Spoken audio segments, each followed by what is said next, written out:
चलिए एक बार फिर आप सबका स्वागत, सबका हो किसने वापस। हाँ, आज आपकी जो कविता है, मुझे आश्चर्य हो रहा है कि मैंने इस राइटर को अभी तक पढ़ा ही नहीं, क्योंकि आपकी बदली हुई कविता आपकी किताब है पाश। असली नाम है अवतार सिंह संधू। अवतार सिंह संधू ये असली नाम है और उनकी लिखी हुई कविता है सबसे खतरनाक। इसे थोड़ा आप समझ लीजिए। सन 1950 में उनका जन्म हुआ था और अफसोस की बात यह है कि 1988 में इनकी मृत्यु हो गई। क्योंकि जिस समय पाकिस्तान में अपने पंजाब में आतंकवाद चरम सीमा पे था, तब खालिस्तानी जो आतंकवादी थे एक प्रकार से इन्होंने इनकी हत्या कर दी थी। इनकी मूल रूप से ये पंजाबी राइटर है, पंजाबी भाषा में लिखा। लोकता, उड़दे बाजा मगर, साढ़े समिया बीच, लड़ेंगे साथी, ये इनकी रचनाओं के नाम है। सबसे पहली बात की इनके बारे में मैं लिखा दूं, मैं आप समझा दूं। This poet was not outsider. इसे कहते हैं कि दो प्रकार के लोग होते हैं, one of the insider and second is the outsider. Outsider का मतलब होता है कि दूर से नाटक देखना, जैसे we all are the outsider, हम सब आउटसाइडर है। हम सब अक्सर कहते हैं राजनीति कीचड़ है, राजनीति दलदल है, ये कमेंट पास करना दैट इज द आउटसाइडर। परंतु सबसे बड़ी बात ये होती है कि इनसाइडर लोग वो होते हैं जो उस दलदल में उतर के उसकी सफाई करते हैं, पर ऐसे लोग क्या होते हैं, बहुत कम होते हैं। कहने का मतलब ये है कि पाश एक ऐसे कवि थे जो सिर्फ आउटसाइडर नहीं थे। उन्होंने अपनी कविताओं के माध्यम से जन चेतना लाने का काम किया। ऐसे बहुत सारे कार्यक्रम जन चेतना के लिए, जो हमारी जो व्यवस्था की जो सड़ांध है उसको दूर करने के लिए बहुत सारे इन्होंने कार्यक्रम भी चलाए। और अफसोस की बात यह कि 1988 में इनकी हत्या कर दी गई और जब तक इनकी हत्या नहीं की थी तब तक वो जिंदा थे। अब कह रहा हूं कि मैं भी अजीब बात कर रहा हूं, क्योंकि जिस समय व्यक्ति मरता है एक्चुअल में तब नहीं मरता है, उसके बहुत पहले ही किस्तों में मरना शुरू हो जाता है। पर पास के बारे में ये कहा जा सकता है कि ये आदमी कभी किस्तों में नहीं मरा। इस आदमी की मौत तभी आई जब इसे गोलियां लगी, उसके पहले जिंदा आदमी था। और आज के इस समाज में जिंदा आदमी खोजना बहुत मुश्किल होता है। ये जो चलते फिरते लोग जो दिखाई देते हैं, जिन्हें आप जिंदा आदमी नहीं कह सकते, उन्हें चलती फिरती लाशें कह सकते हैं। क्या लाशों में इनमें यही फर्क है कि लाशों को चार कंधों पे ले जाया जाता है और ये लाशें अपने दो पैरों पे चलती है, इतना ही फर्क है, इससे ज्यादा फर्क नहीं है। तो इनकी जो कविता है सबसे खतरनाक। देखिए, जब मैंने पहली बार इस कविता को आज ही पढ़ा पे थे और रोंगटे खड़े हो गए। रोंगटे मतलब कि शायद इससे समझना अभी आपके लिए बहुत मुश्किल होगा, क्योंकि जो जिंदगी का जो घृणास्पद रूप है, जो भयानक रूप है, वो अभी आपने देखा नहीं है, वो अभी आपने देखा नहीं है। जब ये जिंदगी की कठोर सच्चाइयों का जब आपका सामना होगा ना, तब आपको पता चलेगा कि ये जो लिखा गया है वो कितना सच है। इस कविता में क्या है उसे देख लीजिए। स्टार्ट की जो पद है उस पर लगेगा कि यार कवि क्या लिख रहा है। ये जब खतरनाक नहीं है तो खतरनाक क्या है, समझिए। इसे हम स्टेप बाय स्टेप लेते हैं। मेहनत की लूट सबसे खतरनाक नहीं होती है। ये देखो, एक सीधा व्यंग्य टोन है समाज के ऊपर। कवि कह रहा है कि किसी की मेहनत को कोई लूट ले तो हम उसे उतना खतरनाक नहीं कह सकते। मेरी नजर में तो ये भी खतरनाक चीज ही है, क्योंकि किसी हराम की कमाई को यदि लूट ले तो समझ में भी आता है, पर किसी की मेहनत की लूट को यदि, मेहनत की कमाई को यदि लूट लिया जाए तो खतरनाक ही होता है। पर कवि क्या कह रहा है, मेहनत की लूट सबसे खतरनाक नहीं होती है, पुलिस की मार सबसे खतरनाक नहीं होती है। ये तो जिसने मार खाई हो उनसे उनको पूछो, जिन्होंने इसका स्वाद चखा हो। लॉकडाउन में तो काफी लोगों ने चखा है। गद्दारी लोभ की मुट्ठी सबसे खतरनाक नहीं होती है। मतलब किसी से गद्दारी करो, आपके मन में लालच इतना भरा हुआ है, अपने उस लालच के लिए आप किसी का बड़े से बड़ा नुकसान करने के लिए तैयार हो जाओ, ये सब इतना खतरनाक नहीं होता है। अब इसमें कवि क्या कह रहा है, देखिए, मेहनत की लूट सबसे खतरनाक नहीं है। बेवजह पुलिस मारे, पुलिस तो बेवजह मारती है, बेवजह यदि पुलिस आपको मारे तो वो भी ज्यादा खतरनाक नहीं है। गद्दारी लोभ की मुट्ठी सबसे खतरनाक नहीं होती है। अब ये इन चीजों को यदि कभी खतरनाक नहीं कह रहा है तो किसे खतरनाक कह रहा है, सोचने वाली बात वो है। आगे देखिए, बैठे बिठाए पकड़े जाना बुरा तो है। अर्थात कि इसका मतलब ये है कि बैठे बिठाए एक इशारा है। 1975 में इंदिरा गांधी ने इस देश के ऊपर आपातकाल लागू कर दिया था, इमरजेंसी। शायद आपको इतिहास का नॉलेज हो। पूरे देश को उन्होंने कई महीनों के लिए जेल बना दिया। जितने आज बड़े नेता दिख रहे हैं ये सब कई महीनों तक जेल की हवा खा के आए। इंदिरा गांधी ने सबको जेलों में ठूस दिया था, मतलब किसी को भी उठा लेना जेल में डाल देना। और आज भी तो क्या है, कानून, न्याय, पुलिस, न्यायाधीश, ये किसके गुलाम है, पैसों के गुलाम है। आज भी इनके फैसले कहीं न कहीं आपने देखा होगा कि जो न्याय की देवी जिसकी आंखों पे पट्टी बांधी होती है, एक बड़े व्यक्ति के लिए अलग न्याय है, छोटे व्यक्ति के लिए अलग न्याय है। आप ये देख लीजिए कि कोई व्यक्ति यदि कहीं चुराते हुए, कुछ सामान चुराते हुए, भूख मिटाने के लिए रोटी का टुकड़ा चुराते हुए यदि पुलिस पकड़ ले जाए तो उसकी जमानत नहीं होती कई महीनों तक। वहीं आपने देखा होगा कि हजारों करोड़ों के घोटाले करने वाले कई सालों से जमानत पे घूम रहे हैं। कहने का मतलब ये कि न्याय में भी तो कितना अंतर है। देखिए, तो बैठे बिठाए पकड़े जाना बुरा तो नहीं है। आपने कोई गुनाह नहीं किया हो, फिर भी कोई आपको पकड़ के लेके चला जाए, आप बेगुनाह हो, फिर भी ये भी इतना बुरा नहीं है। अब देखिए, कवि कह रहा है ये भी खतरनाक नहीं है, ये भी बुरा नहीं है। सहमी सी चुप में जकड़े जाना बुरा तो है। क्या कह रहा है, सहमी, देखिए कितनी सटीक लाइन है, सहमी सी चुप में जकड़े जाना, कि हम अचानक सहम जाते हैं, हम डरते हैं। आपने देखा होगा कि हमारी यहाँ की जो लड़कियां हैं, जब उन्हें घर से निकलने में डर लगने लगे, शाम ढले घर से बाहर निकलने में डर लगने लगे, उनकी निगाह में सहमी सहमी उनकी निगाह हो, तो इसका मतलब सोचो कि खौफ का कितना बड़ा साया उनके ऊपर रहा होगा। पर कवि कह रहा है ये भी इतना बुरा नहीं है, पर सबसे खतरनाक नहीं होता। ये बुरा तो जरूर है, पर इसे भी खतरनाक नहीं कहा जा सकता है। अब कवि इन चीजों में से किसी को खतरनाक नहीं कह रहा है, वो किन चीजों को खतरनाक कह रहा है ये समझने वाली बात है। कपट के शोर में सही होते हुए भी दब जाना बुरा तो है। क्या कह रहा है, चारों तरफ जब कपट का माहौल है, एक दूसरे को लूटने की ख्वाहिश है, एक दूसरे के कंधे पर पैर रखकर आगे बढ़ने की ख्वाहिश है, उसमें भी सही होते हुए भी दब जाना। यदि आप सही हो फिर भी आप दब जाते हो, आपको दबा दिया जाता है। अक्सर सही को तो दबाया जाता है, गलत का तो बोलबाला चलता है। यदि आप सही और आपको यदि दबा दिया जाता है तो ये भी इतना बुरा नहीं है। किसी जुगनू की लोभ में पड़ना बुरा तो है। आगे क्या कह रहा है, किसी जुगनू की लोभ में,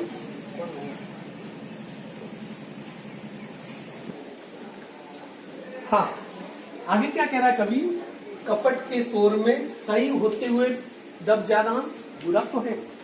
अर्थात कि जब आप सही हो और फिर भी कोई आपको दबाता है, कई बार सही होने के बावजूद भी कोई आपका दमन करता है और आप दब भी जाते हो, बुरा तो है। परंतु आगे क्या कह रहा है, किसी जुगनू की लोभ में पढ़ना बुरा तो है। जुगनू की लोभ में पढ़ाई नहीं हो सकती। पढ़ने का मतलब किताबों का पढ़ना नहीं है, जिंदगी की सच्चाई को किसी अंधेरे में देखना बुरा तो है।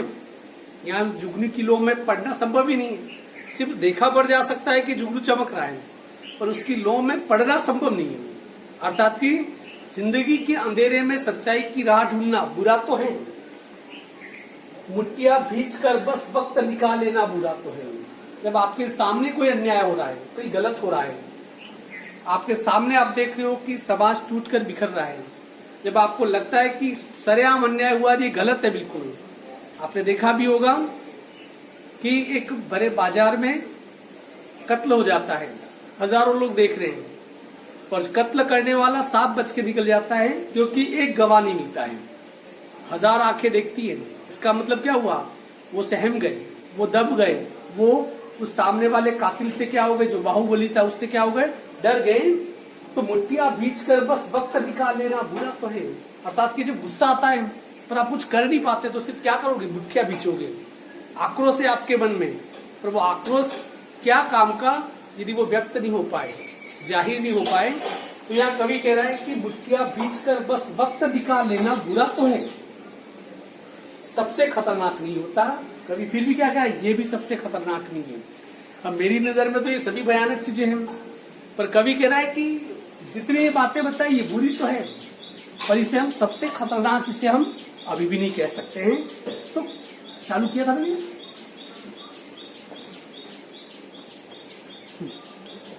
ये चीजें खतरनाक तो नहीं है। अब कह रहा है कवि, देखिए, और ये वाला जो कवि ने जिस लैंग्वेज का प्रयोग किया है वो अपने आप में आज नहीं तो कल एक दौर आएगा जब तुम्हें भी समझ में आएगी। साइंस वालों को अक्सर समझ में कम आती है हिंदी साहित्य की बातें, पर हिंदी तो हिंदी है। आप कितने भी अच्छे डॉक्टर इंजीनियर ये क्यों नहीं बन जाओ, पर आपकी लैंग्वेज सही नहीं है तो आपकी प्रतिभा वो कहीं कुछ भी नहीं है। इस बात को तो मानते हो। इसलिए मेरी तरह थोड़े शब्दों का, लफ्जों का, जिसे कहते हैं ऊंचे शब्दों का इस्तेमाल करना शुरू ही कर दो। सबसे खतरनाक होता है, कभी क्या कह रहा है, सबसे खतरनाक होता है मुर्दा शांति से भर जाना। मैंने आपको एक लाइन कही थी कभी, जिंदा हो अगर तो जिंदा नजर आना जरूरी है। ज्यादा देर तक लेटे रहोगे, गहरी नींद में सोए रहेंगे, लोग मुर्दा समझ के जलाएंगे। अर्थात कि मैंने पहले भी आपको कहा है कि सांसों का चलना ही जिंदा रहने का सबूत नहीं है। 1 मिनट में 72 बार दिल का धड़कना ही जिंदा होने का सबूत नहीं है। उस जिंदा होने के लिए कहीं कुछ और होना पड़ता है। यहाँ पर कवि कह रहा है सबसे खतरनाक होता है मुर्दा शांति से भर जाना।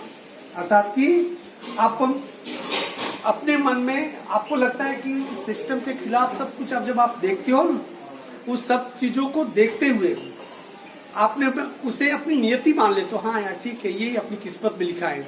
और जब आप किसी चीज को अपनी किस्मत मान लेते हैं, हम अपनी नियति मान लेते हैं, तो उसे कहते हैं मुर्दा शांति से भर जाना, संतुष्ट हो जाना।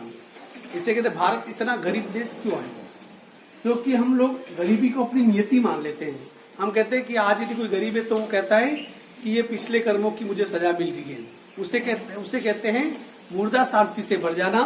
क्या कवि क्या कह रहा है, सबसे खतरनाक होता है मुर्दा शांति से भर जाना, न होना तड़प का सब सहन कर जाना। देखिए कितनी बड़ी बात नहीं है, न होना तड़प का सब सहन कर जाना। अर्थात कि जब आपके सामने कोई अन्याय हो रहा है उसको आप सब सहन कर जाना, उसको आप क्या कर लेते हो, उसे सीधे सहन कर लेते हो। और न होना तड़प का, पर आपके मन में कोई बेचैनी पैदा नहीं होती है। अब बारिश शुरू हो चुकी है तो इसमें बारिश की भी आवाज आएगी, चलो ये लगेगा कि जैसे म्यूजिक चल रहा है, आपको तो सुनाई पड़ती मेरी आवाज। न होना तड़प का सहन कर जाना, अर्थात कि आपकी आंखों के सामने कुछ गलत हो रहा है, हर चीज को आप बर्दाश्त कर जाते हो, और यहाँ तक कि आपके मन में कोई तड़प पैदा नहीं होती है, आपके मन में कोई आक्रोश तक पैदा नहीं होता है। तो समझ लीजिए घर से निकलना कहाँ ना हो, घर से निकलना ये इसके साथ लाइन नहीं है।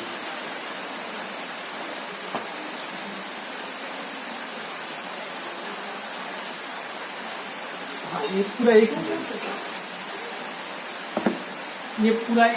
ठीक है। घर से निकलना काम पर और काम से लौटकर घर आना सबसे खतरनाक होता है।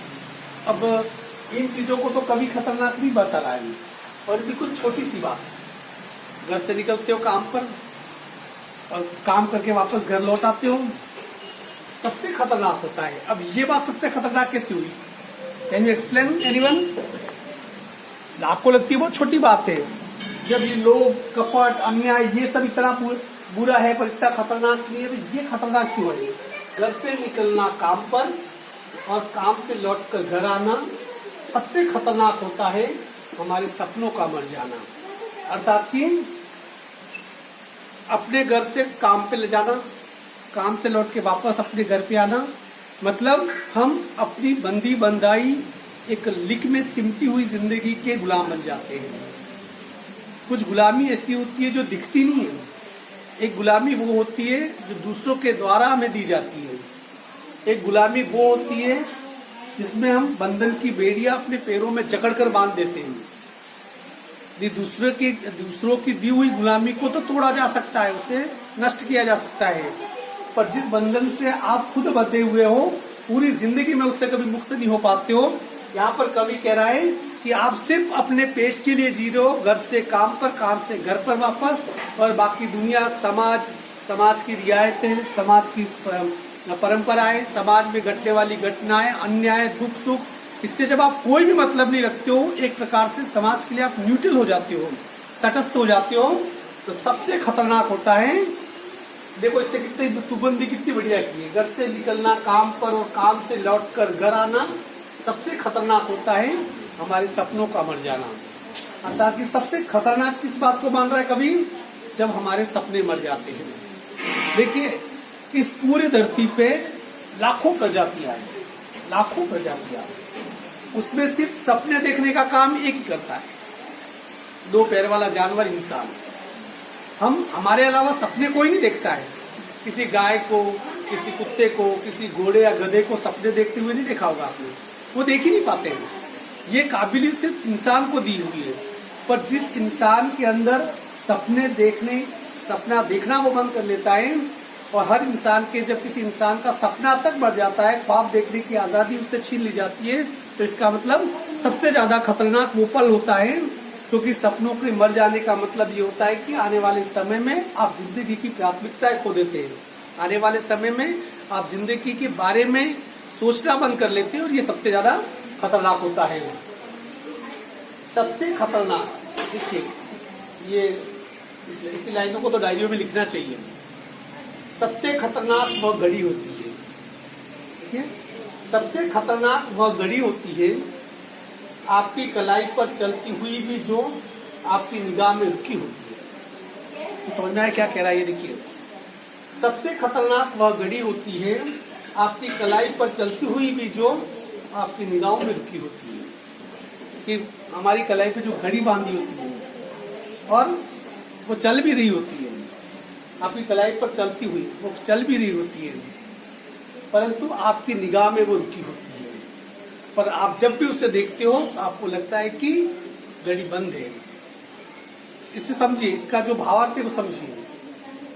जिंदगी को देखने के अपने तरीके होते हैं कि जिंदगी उसी रूप में आपके सामने आती है, आपका नजरिया कैसे है, आप कितने पॉजिटिव है और कितने नेगेटिव है। देखो जिंदगी के प्रति पॉजिटिव होना बहुत बड़ी बात है। बंद घड़ी भी 24 घंटे में एक बार सही समय बता देती है, बताती नहीं, पता है जैसे 12 बजे ही बंद होगी तो दिन के 12 बजे, रात को 12 बजे, दो बार तो सही समय बताएगी। कई बार आपने देखा होगा कि चाबियों का गुच्छा, आपको 50 चाबियां दे दी जाए और आप किसी ताले को खोलना है, हम हताश हो जाते हैं, परंतु अक्सर गुच्छे की अंतिम चाबी भी उसको क्या करती है, उस ताले को जरूर खोल देती है। यहाँ कवि कह रहा है कि चीजों को देखने के प्रति आपका अपना नजरिया कैसे है। यदि आपका अपना नजरिया पॉजिटिव है, सबसे बड़ी बात है कि आप यदि जिंदगी के प्रति सकारात्मक सोच रखते हैं, आधा जैसे कि पानी से भरा हुआ गिलास आधा, किसी को आधा भरा हुआ दिखता है, किसी को आधा खाली दिखता है, दोनों ही गलत है। मेरी नजर से वो पूरा भरा हुआ है, क्योंकि आधा तो वो किससे भरा हुआ है, पानी से भरा हुआ है, और आधा किससे भरा हुआ है, हवा से भरा हुआ है। गिलास खाली नहीं है। कुछ लोगों को वो आधा खाली गिलास दिख रहा है, कुछ लोगों को आधा भरा हुआ दिख रहा है, और कुछ लोगों को संपूर्ण रूप से भरा हुआ लग रहा है। तो इसका मतलब ये है कि आप इन चीजों के प्रति कैसे सोचते हैं। यहाँ पर जो कवि कह रहा है कि दैनिक जीवन में घटित होने वाली ये घटनाएं उतनी ज्यादा खतरनाक नहीं होती है जितनी की एक घटना वो घटती है जो हमारी अंतरात्मा में घटती है। यदि आपके सामने यदि कोई गलत काम हो रहा है और सामने जो गलत काम कर रहे हैं आपके सामने यदि हो रहा है और आपने उसे देखा है और निगाह बचा के निकल जाते हैं, तो दुनिया में सबसे खतरनाक वो है, क्योंकि हो सके कि जो हो रहा है वो वापस कभी हो नहीं हो, पर आप अपने जमीर को क्या जवाब दोगे, अपने आप से क्या, क्योंकि आपकी आंखों के सामने कोई गलत घटना घटित हो जाती है, उसके आप मौन साक्षी बन जाती हो, तो आपको अपने आप को जवाब देना पड़ेगा। आप ये देखोगे कि कानून ने मुझे देखा है कि देखा है, कोई फर्क नहीं पड़ता है। सबसे बड़ी बात है कि आपने उसे देखा होता है, और जब भी मर जाओगे और कहीं जाओगे तो आपको उस कर्म का आपको हिसाब देना होगा। आज के लिए शॉर्ट लेसन इतना ही काफी है, ठीक है ना। चलिए इसका दूसरा भाग कल पड़ेगा।